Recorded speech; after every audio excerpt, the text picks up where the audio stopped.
জ্বালানি তেলের দাম বাড়লে বাড়ে পরিবহন খরচ, যার প্রভাব পড়ে নিত্যপণ্যের বাজারেও। মধ্যপ্রাচ্যে যুদ্ধের কারণে দেরিতে হলেও দেশে বেড়েছে ডিজেল, পেট্রোল, অকটেনের দাম। তারপর থেকে জনমনে নতুন উদ্বেগ, বাজারে দ্রব্যমূল্যেও পড়তে পারে প্রভাব। মঙ্গলবার বিকেলে বাণিজ্য মন্ত্রণালয়ের দ্রব্যমূল্য সংক্রান্ত টাস্কফোর্স বিষয়ক সভায় আলোচনা হয় পণ্যের আমদানি, মজুদ, সরবরাহ নিয়ে। জ্বালানি তেলের বাজার মূল্যের প্রভাব ও সরকারের পদক্ষেপ নিয়েও আলোচনা হয়। সভা শেষে বাণিজ্যমন্ত্রী জানান, জ্বালানি তেলের দাম বৃদ্ধিতে খাদ্য মূল্যের ওপর তেমন প্রভাব পড়বে না। সিন্ডিকেটের হাতে সাধারণ মানুষকে সরকার জিম্মি হতে দেবে না বলেও জানান মন্ত্রী। জ্বালানির মূল্যবৃদ্ধিজনিত যে ইম্প্যাক্ট সেটা এত ন্যূনতম, যেটা খাদ্য মূল্যের উপরে এটার কোনো বিরূপ প্রভাব পড়বে না। এই সরকার গুটি কয়েক ব্যক্তির হাতে 18 কোটি মানুষকে জিম্মি হতে দিবে না।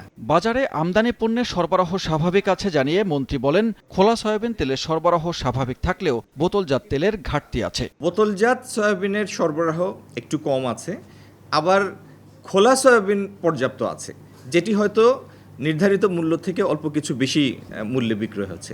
তো এই ব্যাপারটি আমরা নজরে রেখেছি এবং এই বিষয়ে আমরা যথাযথ পদক্ষেপ নেব। জনগণকে প্রয়োজনের বেশি পণ্য কেনার প্রবণতা বর্জনের আহ্বান জানান মন্ত্রী। আমরা যেন স্পেকুলেশন দ্বারা মূল্যস্ফীতি না ঘটাই। সানবীর রূপল, সময় সংবাদ, ঢাকা।